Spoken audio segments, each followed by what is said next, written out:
So ladies, I'm going to hold your hands when I say this. Are you ready? Are you sure? Okay, here it goes. You can actually date up and still be financially independent. Yes, oh my god, I just said that. They're gonna come for me. Well, that's not all. Number two, you don't have to be skinny to be in a hypergamous relationship. Another shocker. Number three, you don't have to be a certain color to actually date up. It's so crazy. I feel like there's so many misconceptions about all of these things, and this is what I'm going to be covering today. Hi guys, my name is Funmi and welcome back to my YouTube channel. Usually on this channel I'm always doing like unboxing, just talking about trip, like vlogging, like regular stuff.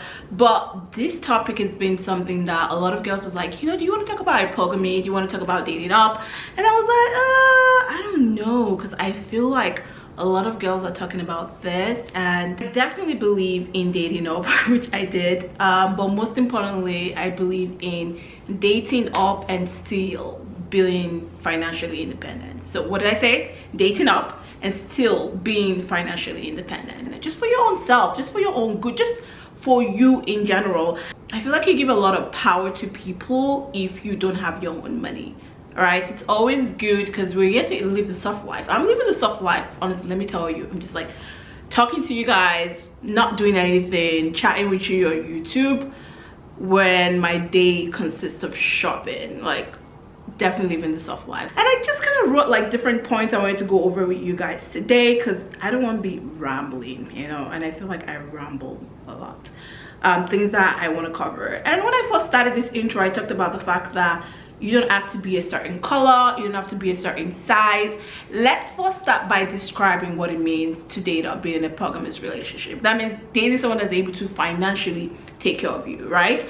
But I feel like when you're dating up, a lot of people feel like it's some certain colors that can, you know, date up, and or you need to be a certain size to date up, and like what is really associated with dating up.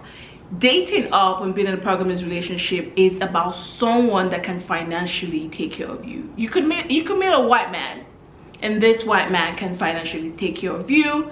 You don't have to worry for nothing. You're living the soft life. It's giving you everything that you need. That is dating up. You could be a black man, and this black man provides everything for you. This black man is like making 8, 9, 10 figures, and this man is providing everything for you. You're automatically dating up. It doesn't really matter if it's black or white, you're dating up. It could be the Chinese man, it could be the Indian man, it could be anybody. As long as that person is able to financially provide for you and financially take care of you, then yes, you're automatically dating up. I feel like people think like, you know, dating a white man is like more superior, whatever the situation is, and like they consider that more like dating up in a hypergamy than like dating a black man or dating someone of another color, which is not true. Because if that person is able to financially take care of you, where you don't have to want for nothing, give you everything you want, even if that person is making like 6 figures and the person is still like able to take care of you and not wanting for nothing. Some people make 70K a year and they would take care of you and you wouldn't even feel nothing. But I mean, I feel like I don't know what we can do with 70K. Like, there's inflation. But you understand the gist of what I'm saying. What I'm trying to say on my point 1 is that it doesn't really have to be a certain color, as long as that person is able to financially take care of you, where you're not lacking for nothing, where you're not wanting for nothing, you're automatically dating up or automatically in an hypergamous relationship. The second thing I want to talk about is you need to be a certain weight. And I follow a lot of people on Instagram, I follow a lot of people on TikTok, and I know a lot of people talk about the fact that you need to be skinny, and there are rules that comes with, like, you know, like dating up, especially like if you're dating on the like high society or the white man, like they say this, they want this, or whatever the situation is. And honestly, that was not my situation. I feel like maybe that related to some people, but that's not like a general Tumblr rule for you to date up. Like, I'm a plus size girl, my fiance is white, and I did not have to lose weight or nothing to get that man. Not one iota of weight. In fact, I'm fake and sexy, and he loves it like that. And like, whenever I'm like, oh, I want to lose weight, it was like, I mean, yeah, sure, you can lose weight for yourself if that's where you really want to lose weight, but if you're trying to lose weight because of me or because of anything, just because of what the society says, like, don't, just be you. And he loves that. He loves all that ass and everything. Okay, I'm gonna stop. I'm gonna stop. So you don't have to be skinny. Yes, if you want to lose weight for yourself. Like this year, I want to be a lot more fit, and that's because I have a wedding coming up and I have to plan a wedding. And in my mind, I'm thinking like, I need a certain designer to you know, design my dress, and I know exactly how it needs to be. It needs to be like snatched and everything. And I'm always going out with my fiance. We'll always be like in our restaurants and all that stuff. And I go to Pilates and yoga. Like a member at Equinox also. But the thing is that like, I want to lose some weight just for my wedding. Just because I'm like, okay, I need my dress to be this certain aesthetics, and this was the aesthetics I'm going for, and I want to do that. But that has nothing, that has no correlation to do with dating up, right? So I think a lot of girls need to get that out of their mind. Like, you could be skinny and you date up, you could be fake, whatever your body is. Like, love your body, appreciate your body. If you want to work on your body, if you feel like your body needs some work, then do that. But like, it shouldn't be because of any other person. It should just be because of your health. Like, if you feel like you need to live a more healthier lifestyle, like, I'm getting older and I feel like I'm in my 30s now, and I feel like I definitely need to, you know, live a healthier lifestyle. So like, I'm very key into my Pilates, very key into my yoga, just very key making sure like I'm doing all the right things to stay healthy. It's not true, not all financially independent men like want a certain weight, want a certain size. It just depends on that person, what they like. Some guys like skinny girls, and that's just that preference. Some guys like thick girls, some guys like in between, whatever it is. Everybody just has their own preference. So I think like, maybe people that have been in this kind of relationship where maybe their man is like, you have to maintain a certain weight, or you have to be skinny, or like, obviously you're surrounded by a lot of white people, that environment, and like, maybe you feel like they're maybe it's just like the wrong set of crew of people. I think I would say just be the wrong set of people, because I've not experienced that with my fiance. We hang around his white friends, which are all French, and we also hang around his black friends that are not even my friends, that I made friends with through him. They're also like French speaking African countries, and I've never gone like that kind of vibe. Okay, I'm gonna digress and move on from that. All right, the second thing, the third thing I'm going to talk about is you need to be a certain color. And what I mean by that is like, I feel like a lot of black girls don't believe that they can date up or be in a polygamous relationship, because I just feel like maybe we black girls sometimes are so used to that suffer head life, let me say in Nigeria, where we just kind of feel like, you know, we gotta have to struggle, we gotta have to work hard. And which is true. Like, honestly, we usually have to do 3-4 times more than the average person to be able to be successful in America, which is crazy. But then knowing that we're in that situation, if there's a situation where you can reduce that, minimize that, and make your life even more easier, like, why wouldn't you take it? If you met the love of your life and you fell in love with your love of your life, and this person can financially take care of you, like, why wouldn't you opt for that? Why wouldn't you want to do that? But another thing is just making sure that you break out of your comfort zone of the kind of guys that you feel like you want to date. One thing that really affected me a lot, and I want to talk about this, is the fact that I thought that I could only just date black guys. And this is crazy, because I didn't even think I could date like Indian guys, whatever, from any other culture, like white guys, whatever. I was just like so fixated on just dating black guys, because I mean, that's all I've dated. That's what I thought I was gonna marry. At one point I was like, maybe I'm gonna marry a Nigerian man. Like, it was specific to the core of like, I'm gonna date a black man as a Nigerian man, I'm gonna marry a Nigerian man, that's the man I'm gonna marry. So like, I was not able to break out of that circle. So the circle of people I was always around or gave opportunity to was African men, Nigerian men. And if you know African men and Nigerian men, I mean not all of them, but you know the drama that come with that. This man be giving you all the money, but he could be having 5, 10, 6, 7 side chicks. Doesn't mean they're not taking care of you. They're gonna be taking care of you. You're not gonna be lacking for nothing. You're gonna have everything, but bet some girl gonna eat you up on Instagram, some girl gonna message you telling you like you're dating a boyfriend. You're gonna be looking stupid and crazy. I'm not saying all African men are like that, not all African men like that, but like kind of that was the situation that I was kind of like encountering. Or it would just be a situation where it wouldn't just click, like, you know, he would like me and I wouldn't like him, or like I would like eventually start liking him, and then later I'm just like I don't like it. You need to be able to expand the kind of people you want to date. You just have to kind of break out of that comfort zone.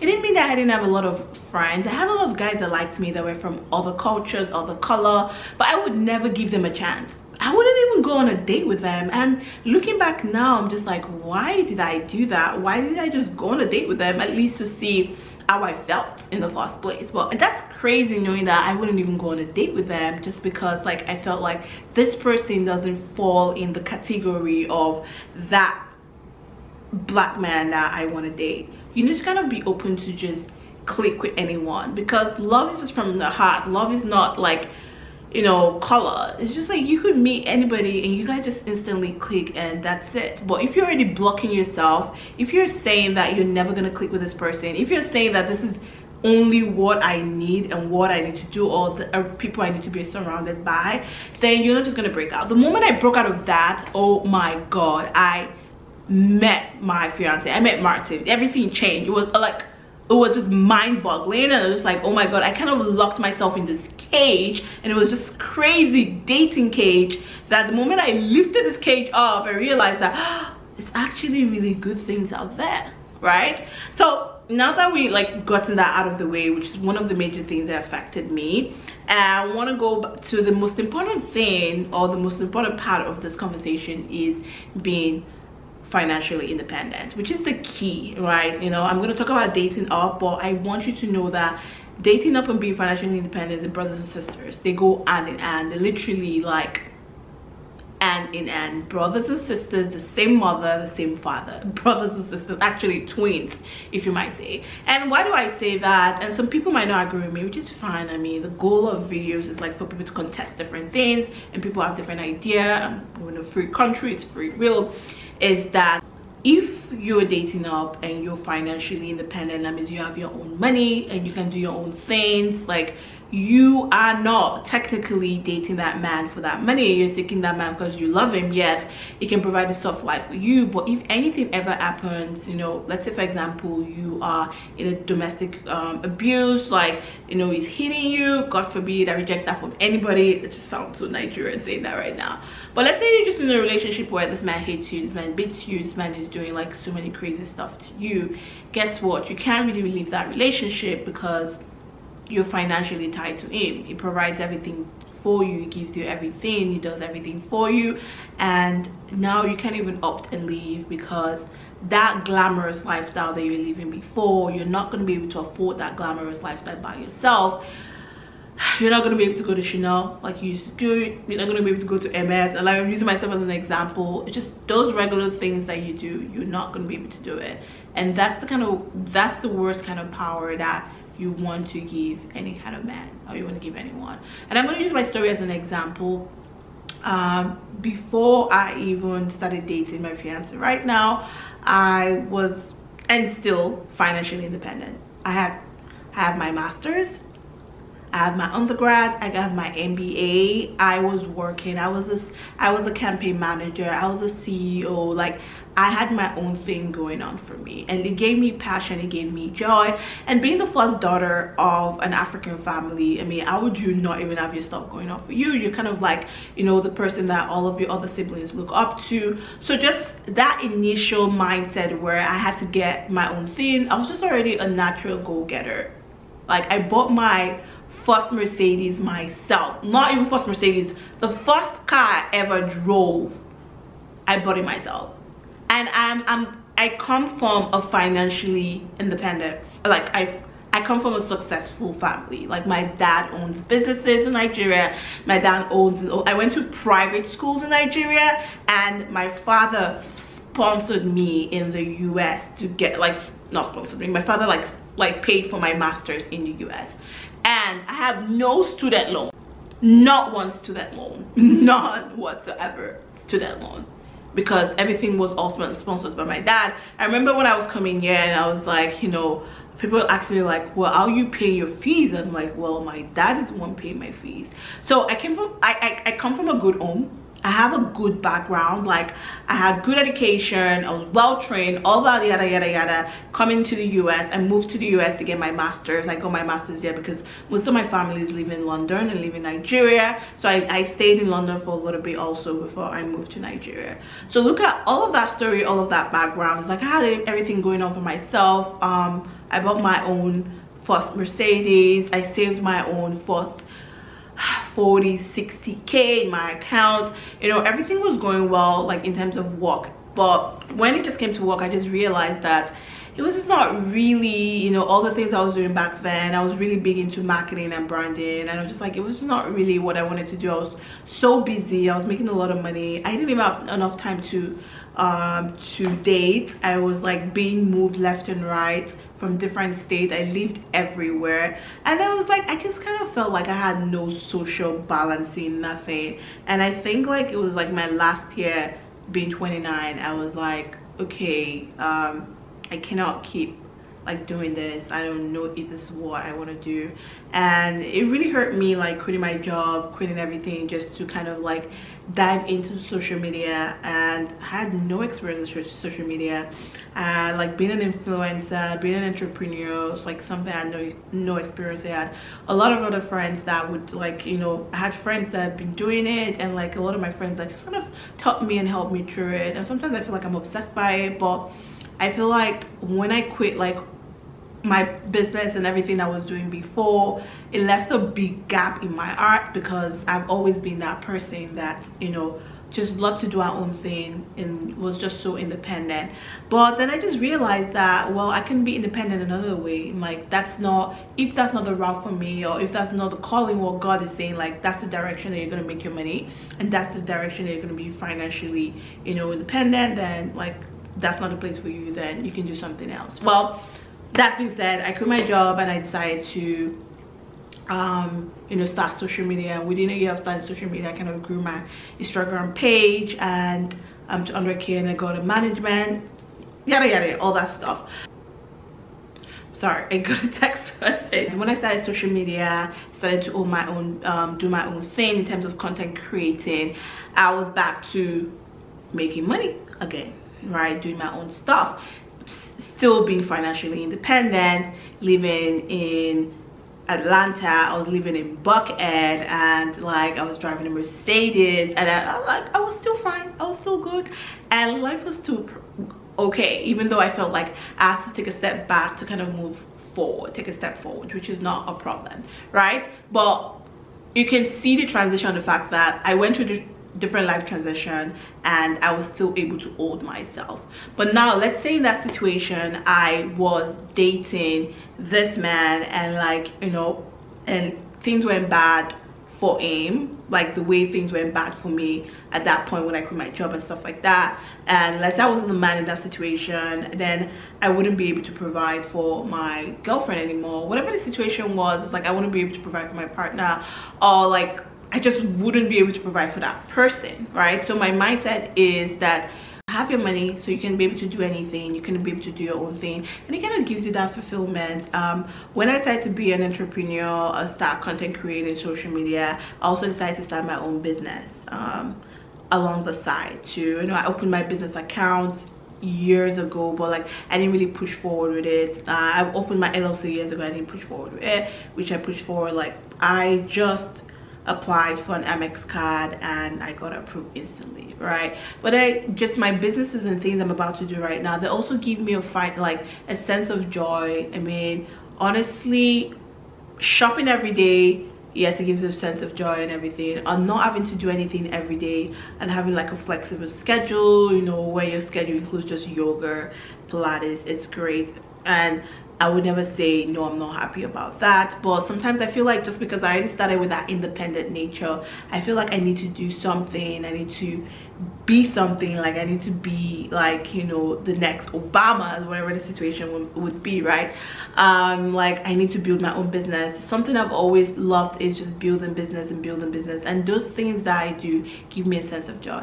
You should always look at your partner's money as like the plan A and your plan B. The beautiful thing is, like, I've been able to save a lot of money myself just from being with him, because like I'm not spending my own money on anything. You know, all my money that I'm spending, I'm saving it, and guess what, I'm saving that money and I'm putting that money back into like investments and businesses that I can run, which is truly mine. So that also kind of reduces the pressure on you. So it's like extra money for you. Like if you want to do it, yes. If you don't want to do it, yes, but it's always going to be extra money. I feel like it's always been frowned upon about like dating up and being financially independent, and some girls like, no, I don't want to do it. Like, yes, it's already providing everything, but yes, it can be providing everything for you, and you can still also be financially independent. So there's nothing wrong with it. Just think about it like you're having two sources of income.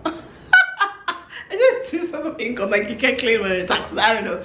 Two sources of income to be able to do whatever you want to do whenever you want to do, provide however, and just be in your own right and in your own happiness. You're happy both ways, and who wouldn't want that? Who wouldn't want to be happy doing something like they're passionate about, starting a business that they love, or just take your passion and turn it into a business and just enjoy it, love it, you know? And if you don't want to do that, and if you want to just be like me too, sometimes, like, you know, even though I'm an entrepreneur, content creator, I make money off of that and I own my own business, like I love those lazy days when I don't have to get up in bed till like 10 a.m 11 a.m, or I have to just chill back and I watch Netflix. I love those lazy days also, you know. But I'm just saying that you cannot go wrong. Things cannot go bad if you are dating up and you're in a polygamous relationship, and you also are, you know, having your own money. There's just so many benefits from it. There's never going to be any negatives. Well, that's enough ranting for today. With that being said, well, I kind of ranted all around, and I feel like my points are not here and there, but you guys get the gist of it. Give those few pointers for now, and I'm going to reiterate the pointers. Is the fact that you don't need to be a certain color. It doesn't have to be he doesn't have to be a certain color. He or she doesn't have to be a certain color for you to be automatically categorized as being dating up. There could be black, white, yellow, pink. As long as they can financially take care of you, you're dating up. Number two, you don't have to be a certain color yourself to date up. Like the misconception that black girls can never date up because they don't want to break out of their circle. You don't have to be a certain size. You don't have to be skinny. Your weight should just be depending on you. If you want to lose weight for yourself. And number four, or whatever point number I'm on, is the fact that being financially independent, think about it as you having two sources of income, and for yourself, right? Your man is taking care of everything. All the money that you're making from your business or whatever you're doing, you can save that money, keep in your account. If you don't want to do anything, start a business, do whatever, invest it, do whatever you want to do. But if there's any rainy days, God forbid something happen, something nasty happen, like, you know, you're able to stand by yourself. And also for the you know, the independent girls that love to be independent, but like at the same time want to be in a hypergamous relationship, it's even a plus, a win-win. We're gonna talk more next time about how I met my fiance, me planning for my wedding, like the oops I put him through, that poor man, just to be in a relationship, and how I kind of just moved into getting to my dream condo. Guys, this condo, I'm gonna give you guys like a view, like a tour one time of my condo. Is literally my dream condo. To that, guys, please follow me on Instagram. I am Funmi. 3 underscores is my name on every page. TikTok, I am Funmi 3 underscore. Thank God I brought TikTok back, because I don't know what your girls would have done. And then where else? Threads. I'm trying to do threads. I'm so slow with threads. I understand it, but I'm not a talker. I am a talker, but not really a talker. Maybe that's what I should say. So threads, I hear people making money on threads. I gotta get on there. And guys, I'm really trying to grow my YouTube, so subscribe. Let me know in the comment section, you know, what videos I should drop every single week, and I'll try my best. I'm really trying to be consistent this year. And like, I know a lot of people are not going to agree to everything I say. It's fine. Don't go in my comments talking about blah blah blah, this and that, blah blah blah. You don't have to agree or disagree, but let me know in my comment things that you want to talk about in terms of like what videos I should drop every week. I'll try to drop another unboxing video. Once again, guys, thank you for listening to me rant for like 20 minutes, 30 minutes, I don't know. Okay, all right, I'm gonna go. I am gonna go. Bye.